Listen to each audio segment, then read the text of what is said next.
Are you serious? Yeah, just came out like fire. So these fire.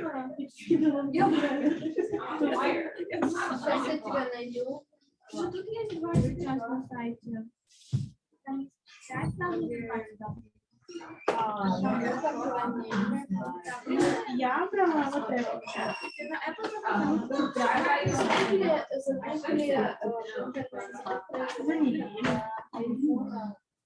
Да, они принесли. Смотри, я... Да. 20 Б. Это ты да. Так быстрее будет, он мощнее. Там, да. Может не поддерживать некоторые для компьютера. Кстати, нужно Вот такая для телефона. Sarah, the video that I did for the sneeze outfit has 204,000 views. Rabbi, good afternoon. Good afternoon. Second class with you in one day. Oh, What an honor. I hope you'll survive. What do you say? I hope you'll survive it. I hope you'll survive at the end of the day.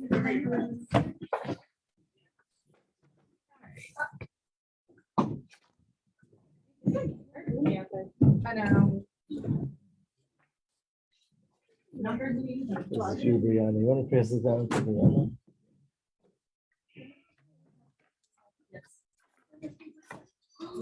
No, I think New booklet.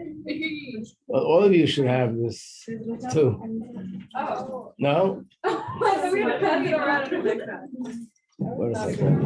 I'm checking. Is anyone that's going back to the dorm at 3 o'clock and give Yeah, I something to got Mr. you. Ruddle? I Yeah, got you. can I give this to you to give Mr. Ruddle? Yeah. Sure. It's okay with you. Thank you. Because like I can't extend my arms. What?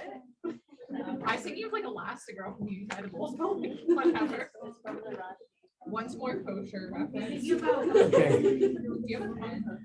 So you've been discussing the first Mishnah in Pirkei Avos. And last week we learned something from the Rambam on the subject about a person choosing the middle path. And we explained what that means is even good things should not be done in a way which it goes to extremes, because it could be counterproductive. And we should always try to stick to the middle. And that's the meaning of the words. Let's look again at the first Mishnah. Rabbi says, what is the straight path? Which means within Torah itself, Torah is a path for every Yid, but within Torah itself, what's the best way to observe it? It should be a way it enhances the one that's doing it, and it also brings enhancement to people around him. So it means that if you take one extreme, sometimes it's better for you, but it's not good for others. Sometimes it's good for others, but it's not good for you. And the middle path is somewhere where it's balanced. And the typical classical example was tzedakah, that if you give away all your money for tzedakah, it's good for the recipient, but it's not good for you and your family. If you hold on to your money and don't give anything, you have more money for yourself and your family, but the people who are poor and needy are not going to get the help they need. So the right approach is somewhere in the middle, which is balanced. Now, one of the reasons why it's a difficult subject is because in many ways, it's not the same for everybody. In other words, considered too extreme for one person might be balanced for another person. So it's very hard sometimes to make that decision. Like, for example, the person who's been observing Shabbos their entire life, and they've been observing all the 39 malachas. For them, it's not extreme. This is their way of life. This is the way they were raised. This is the way they were educated.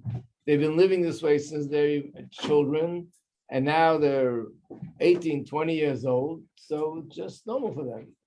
If a person just found out about Shabbos, the first thing they ever did was light Shabbos candles, and then you say to them, okay, and now I want to show you how to observe 39 more malachas.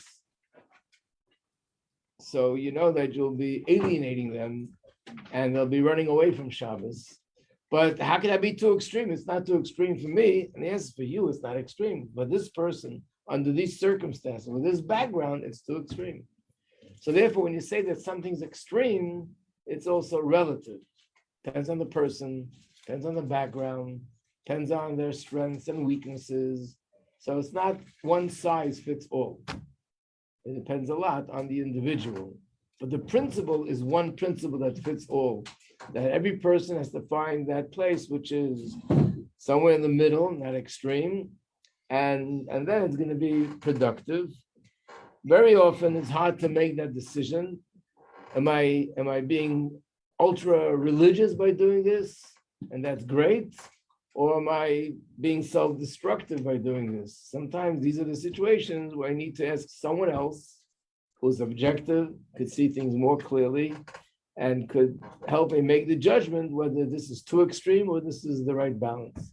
Like I told you, there are people that will tell you to eat kosher in the house and outside of the house is too extreme. Or people that will tell you that to daven every single day is too extreme. Or to go to shul every Shabbos, wow, that's extreme. And for some people, going to shul Rosh Hashanah Yom Kippur, it's a reason to celebrate. So it depends who they are, what their background is, and where they're coming from. So if you look at now, so you know the way the order, the way we do things here, the style is that we have the Mishnah, and then we have the character trait on top, and then underneath we have quotes. One of the purposes is to become familiar with quotes from Torah, either from Gemara, from Medrash, and some of them are from Chumash, Proverbs, other places where it talks about this subject. So on page 1, on top of the page, it says Derech HaMamutza, which means the middle path. That's how this is known, the middle path. So middle means balance, not too extreme. As we go along, we'll have more examples of what it means by middle path. But here are two phrases that help us understand this, because in a person's mind, if they're doing something good and they're doing more than they need to, more than they have to, more, the thought is the more I do, the better it is. But that's not the case always. So there's two phrases, two famous quotes. One is Kol HaMoisif. When you add Gareya, sometimes you're actually eliminating. It looks like you're adding, but you're eliminating. What's the example of that? I think we once brought it up in class. What's an example of adding and ended up doing more damage than good? One of the first stories in the Chumash.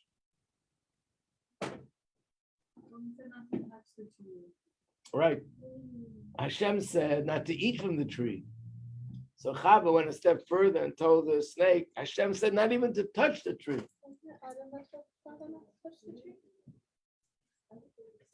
I don't remember, it's like 5,000 years ago. Oh, okay. I don't remember seeing that, but could be.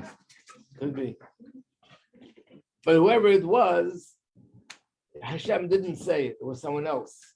And when she said this to the snake, or she took it upon herself not even to touch the tree, that was out of place. She did something too extreme. And by doing that, it led to the snake pushing her against the tree. And he said, look, you touched it and you weren't electrocuted. Nothing happened to you.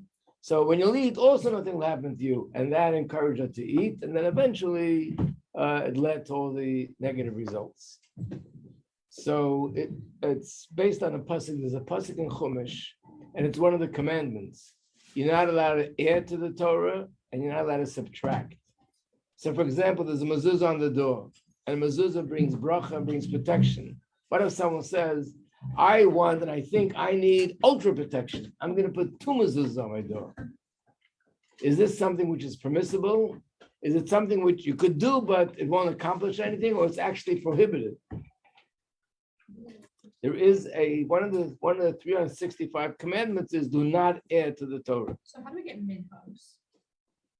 Minhag is not adding. Minhag is a custom. You're just doing something a certain way, but you're not adding. There's so many things throughout the generations that we do as a custom, but we don't do it as a mitzvah, like an obligation. Like how women added doing like the min covers. That's added. Yeah, like, because like even some of sneas, it's because the women chose to take it upon themselves to do it. It's not that the Torah explicitly said this is what is considered sneas. Some things yes, and some things not. And in fact, sometimes if a person takes on sneas to an extreme, it also has the opposite.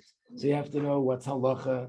But if you're asking a question, what if there is no halacha, it's just a minhag, and it's an acceptable minhag, but that's not making a new mitzvah. You're just you're observing the mitzvah in a more enhanced way. Okay. But if you hang up 2 mezuzahs, that's something else. That means the Torah says 1 mezuzah, and you're saying this is an actual obligation, and you're doing 2. The person has tefillin, has 4 portions of the Torah in it, and someone decides, I want to put in a 5th one, a very beautiful piece. Like, when they check the mezuzah, sometimes they find a beautiful mezuzah case. When they open it up inside, instead of what it's supposed to be, Shema, you have the 10 commandments. Some people decide 10 commandments, that's so nice to have in a mezuzah. So imagine you have another mezuzah with 10 commandments in it. This is considered adding to the Torah, making like an additional mitzvah. So practically, you might ask a question. So where is it okay to add, and it's not a new mitzvah? Where do you draw that line? Let's give it a little bit of time. We'll soon cover it more. Balance between astringency and adding offense. Right. We'll get there. All right. Number 2 is actually a quote. Oh, sorry, I never finished what I wanted to say. It says in the Torah, do not add and not subtract. So the Gemara says that the way it's written is alluding to the following. Do not add, because by adding, you're subtracting. Sometimes when you add, you're subtracting.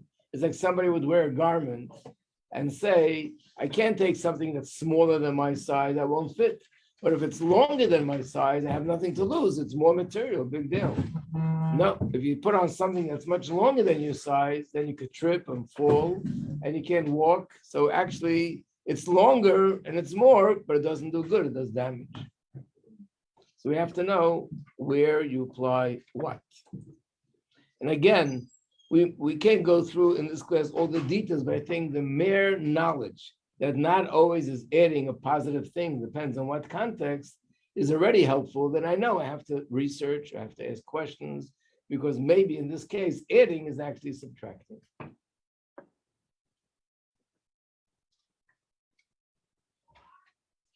Okay, so the second quote is a pasuk, actually. It's actually a verse, and I think it's in Proverbs. I think it's in Mishlei, and it's pretty similar. It says, "Al tehi tzaddik harbe," don't be over righteous.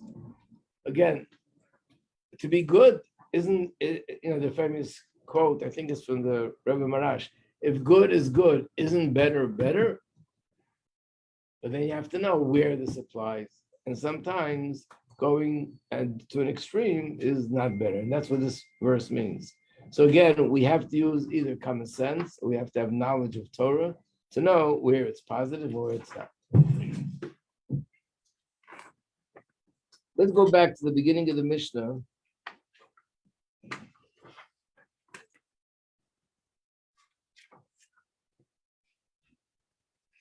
No, this is actually a new Mishnah. The next page is going to be a new Mishnah. Right.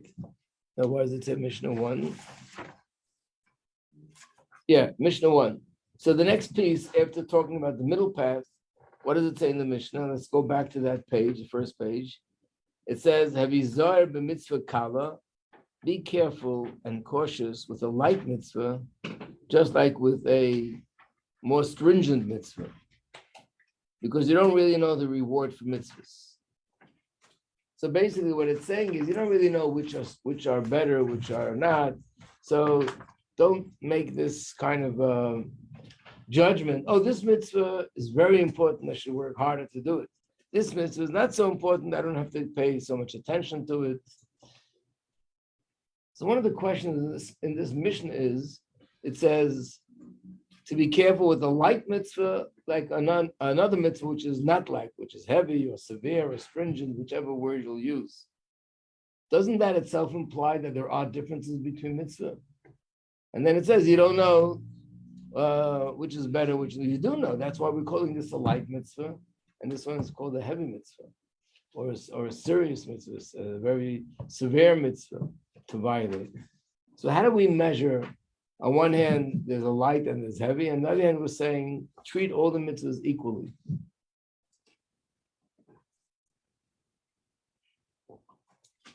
So the answer is that generally speaking, we judge by the consequences.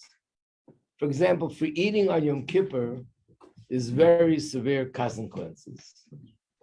A person who does work on Shabbos intentionally, knowingly, openly, it's a very severe consequences. And eating chametz on Pesach, very severe consequences. And then there's other things. It's in the Torah. It says you're not allowed to do it, but there are no severe consequences if you violate it. Or some things, there are no consequences at all. So generally, that's how we measure light and heavy.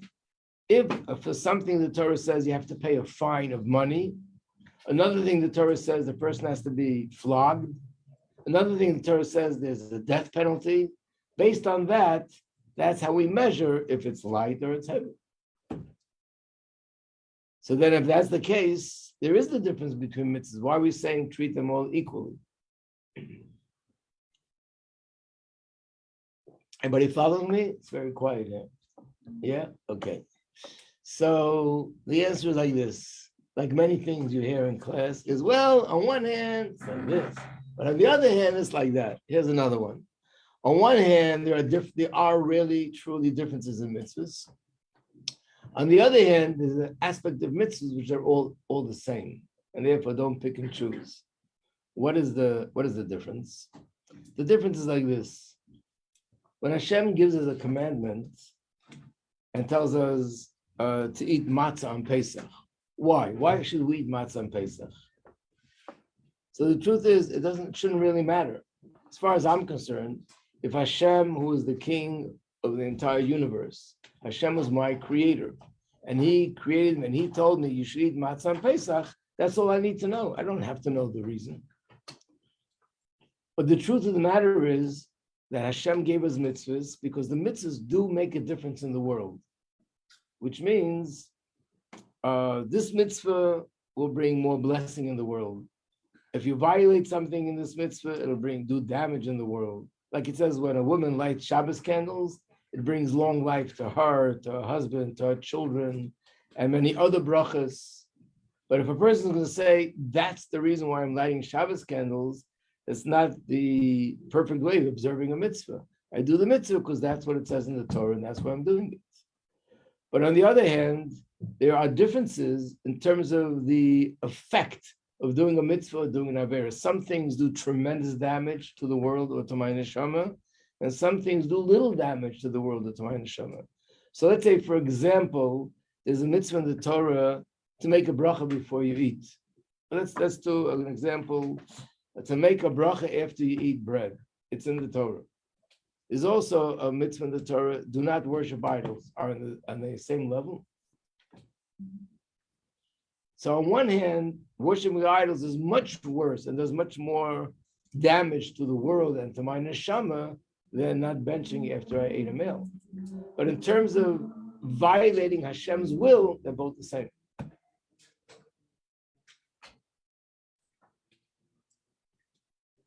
That means I didn't observe, I didn't follow, I showed a lack of loyalty to Hashem. I didn't do what Hashem wants. And in that context, it makes no difference if it's a big thing, a little thing, a lot of damage, a little damage. I didn't do what Hashem wants, applies to everything and anything. I'll use an example. which either you could agree to the example or not, but I'll try. So imagine a woman's driving a car, it's late at night, she gets a flat tire. She calls her husband and she says, I'm stuck here on the highway, quite a dark place over there. Could you come pick me up? Help me fix the car and put in a new tire and pick me up. And he says, I'm sorry, I'm just in the middle of watching the World Series right now. I don't want to get away from the television. Call AAA, they're gonna come very quickly. Yeah, but that costs $75. Yeah, it's only $75, not a big deal. It's not a problem. Call AAA. Imagine she's fuming. She's very upset. Why is she upset? Because she has to spend $75? Because he didn't come. What if AAA would be 75 cents?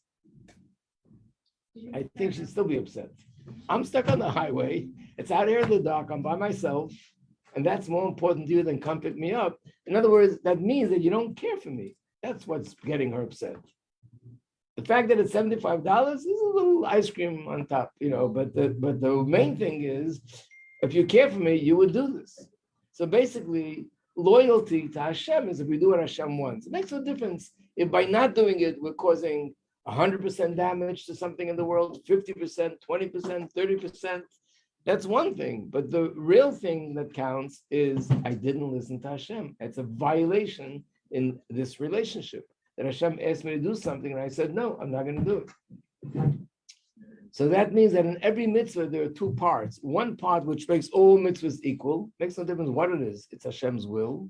There's another part where there is a difference. Some mitzvahs make more of a difference in the world, some mitzvahs make less of a difference in the world, and some things are more effective in the positive or the negative, and something less. So that's why both things are true. There are mitzvahs that are lighter, and there are mitzvahs that are more serious, but nevertheless, don't judge them. Just go ahead and do everything because they're all, you don't really know the true value of mitzvahs, and they're all Hashem's will.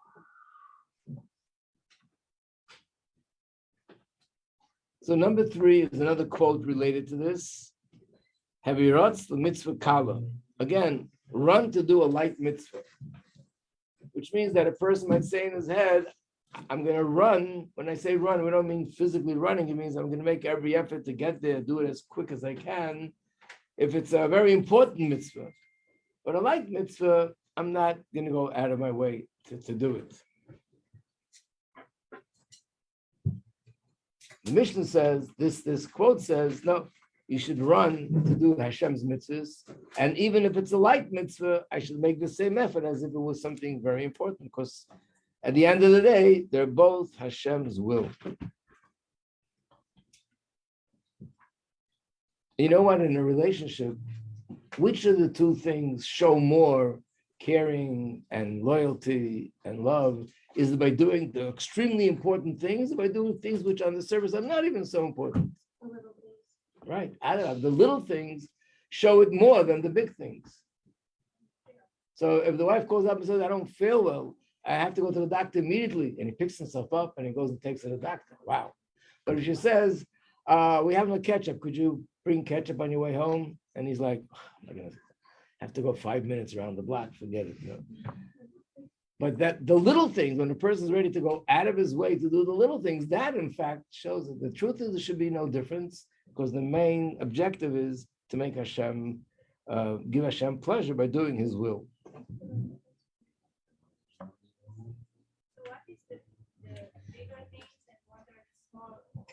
So again, bigger things are those that have bigger and more serious consequences. If it says something in the Torah that if you violate this, is chas v'sholem, the person is punishable by death. That makes it very heavy. But other things, there's no punishment at all, so it makes it light. So we say heavy and light, that's measured by consequences. What are the punishments? But other than that, really, there's something that makes all mitzvahs equal. It's interesting, we see it even in the bracha. What's the bracha for washing hands? Baruch atah Hashem, Elokeinu melech haolam, asher kitshanu b'mitzvosav v'tzivanu, al netilas yadayim. What's the bracha for lighting Shabbos candles? Baruch atah Hashem, Elokeinu melech haolam, asher kitshanu b'mitzvosav v'tzivanu, l'hadlik ner Shabbos or Chanukah. So in all the brachas, the first few words are the exact same. Only the last words are different. This is a reflection of the fact that in every mitzvah, there's a certain aspect which is the same, and there's a certain aspect which is different. There's lighter and heavier. Number 4 is another expression which is found in Gemara, that there are certain mitzvahs that are called mitzvahs sh'adam dosh ba'keva. There are certain mitzvahs that people trample upon them with their heels. What is that supposed to mean? It means there's certain mitzvahs that for some reason people disregard them because they don't seem to be such important mitzvahs. They're not in that category that there's very heavy consequences. So people, like one of them, for example, at least people don't know all the consequences, but one of them is Lashon Hara, to talk about someone else, say something negative about another person. I'm not doing anything. I'm not hurting them.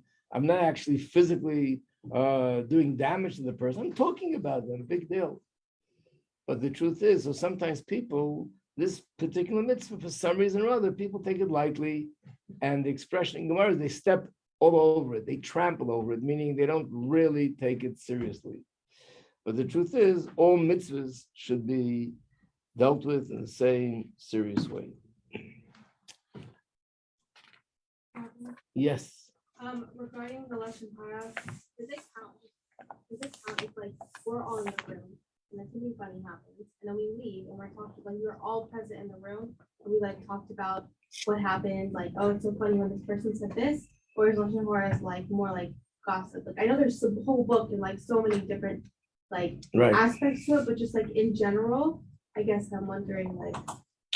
Right. So generally speaking, there are like very strict halachas about Lashon Hara, and it's usually speaking about someone behind their back and spreading a story that's unknown. But if you, let's say you spread a story or you talk about a story that people know, halachically, strictly halacha, maybe you haven't violated Lashon Hara.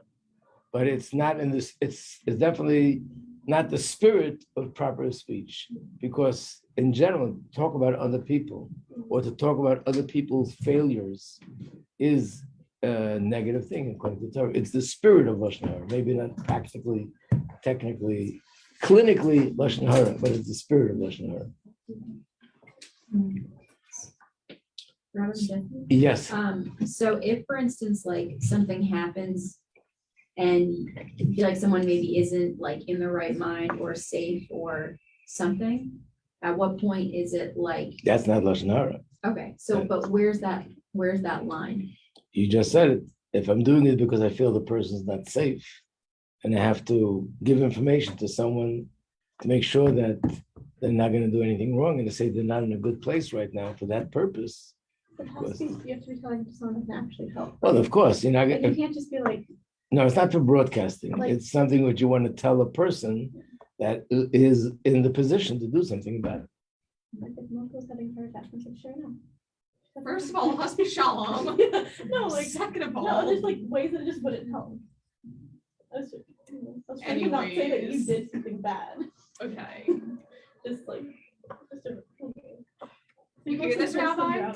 So now, one of the questions that were raised, we'll need more time for this, but let's get started with the subject is, isn't there something according to Torah to do mitzvahs, like you said before, minhag or other things which you do more than what's required?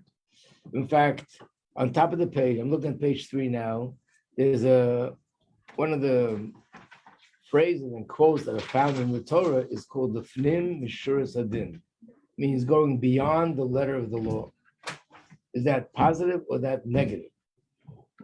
And we know that it's generally speaking used in a positive way, that a person that goes beyond the letter of the law, which is like beyond the call of duty, I'm not obligated, but I'll do it anyway, is supposed to be a positive thing. So we have to discuss, where do you draw that line that I'm being too extreme, or it's okay because I'm going beyond the letter of the law?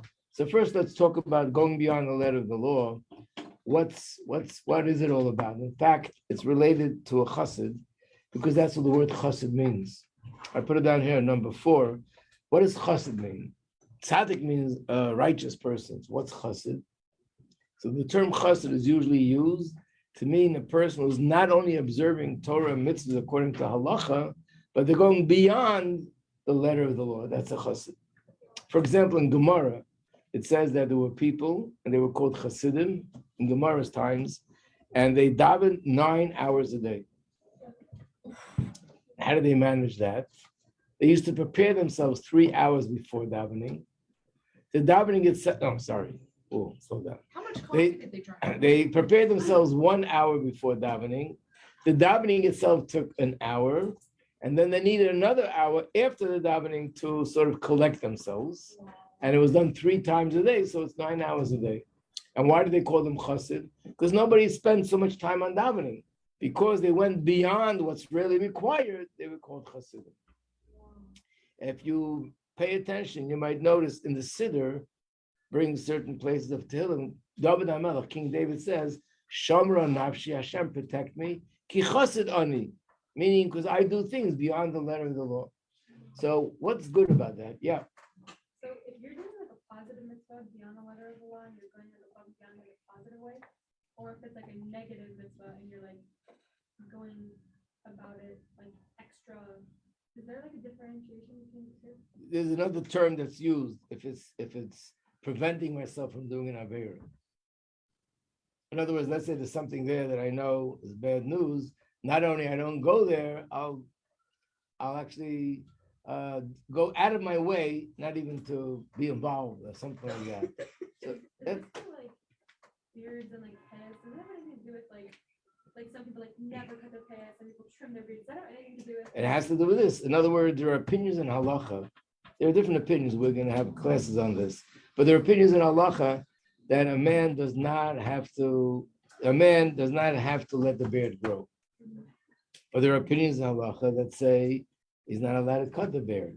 So someone says, I'm not obligated, but I want to go beyond the letter of the law. Is that positive or negative? So some people look at it as negative, and they believe, why is it negative? Like, there's so much already that we have to do. Why do you take upon yourself more? You love torturing yourself? You love hurting yourself? And people say this about a lot of things. So the question is, where does it come from? So I just want to say one word, and then we'll have to continue tomorrow.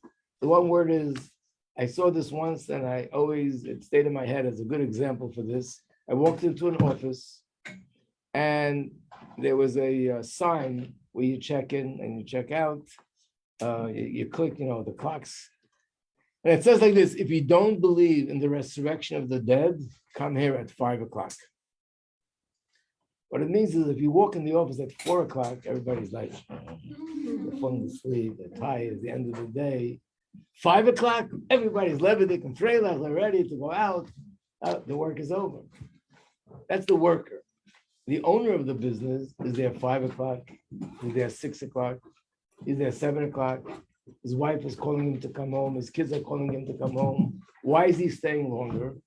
Because this is his business. The worker is working from 9 to 5. I'm doing what I'm obligated to do. But the owner is not obligated. He loves doing what he's doing. He feels that I'm making money, I'm earning money, and every phone call is another client, another customer, and I'm building my business.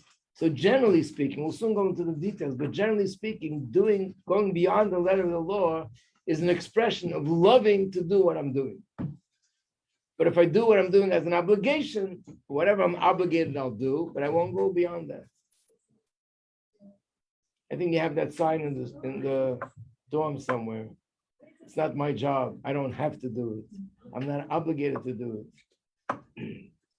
So that usually is, I'm doing it as an obligation. But if you do something out of love, then you're not limited to doing it only that way. To be continued. First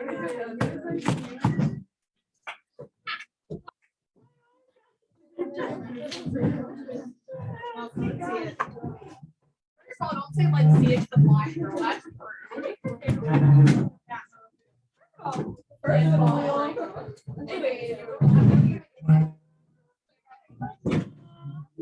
I know. They're overflowing. It's like the my arm.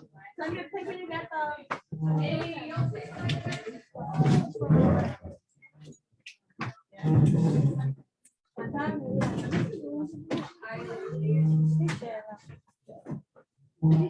Yeah.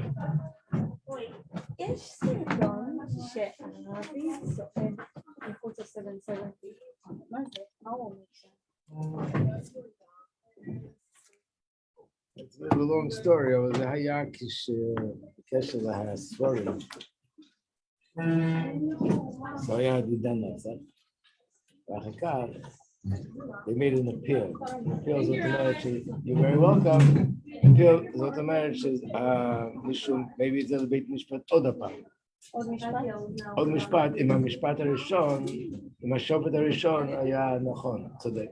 אז הם רצו לעשות ערעור. ערעור, כן. אז זה לקח עוד שנה. בסוף השנה הביאו את הספרים. Нет, я не знаю телефонов. Действительно, на телефон Hello? одного я знаю. Yes. איך היה היום? Today? Great. Yeah. I'm going to babysit now, Mm. but in Okay. fifth. So I have. Yeah. Я всегда не знала. Do you babysit? Every day. Also. Every I'll try day. again.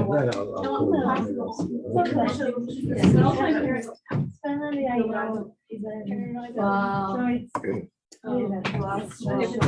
And with the one that they're so אז yeah. היום שהביא את זה,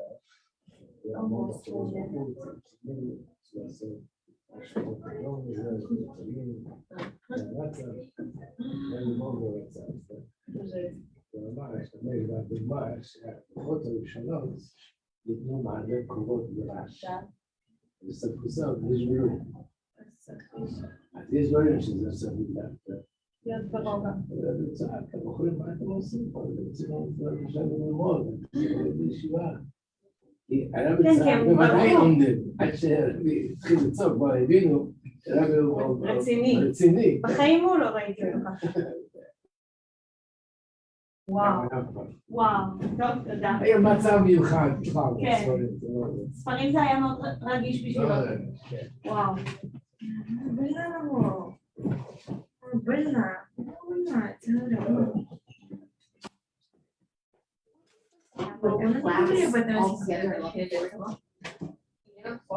On an overview of the base Hamikdash with Oh, Rabbi yes, Majeski. today. Я не спрашивала, нет. Yesterday. Я не спрашивала у тебя, я тебя Was it really спросила только cool? про Хану и про Ашер. Yesterday, yeah, Я не it спрашивала. looked like a model. Do you see it? Yeah. Да, но я не спрашивала. Yeah. But maybe it's recorded, I think. It could be. Yeah, I Yeah. think it is. Okay.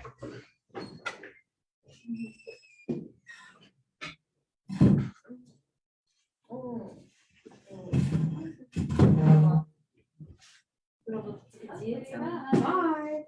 Потом посижу, поделаю сторис, еще что-то такое. Вот, вообще хороший день сегодня. Узнала, что Йосиф с братьями на письках друг другу, по писькам друг друга узнали.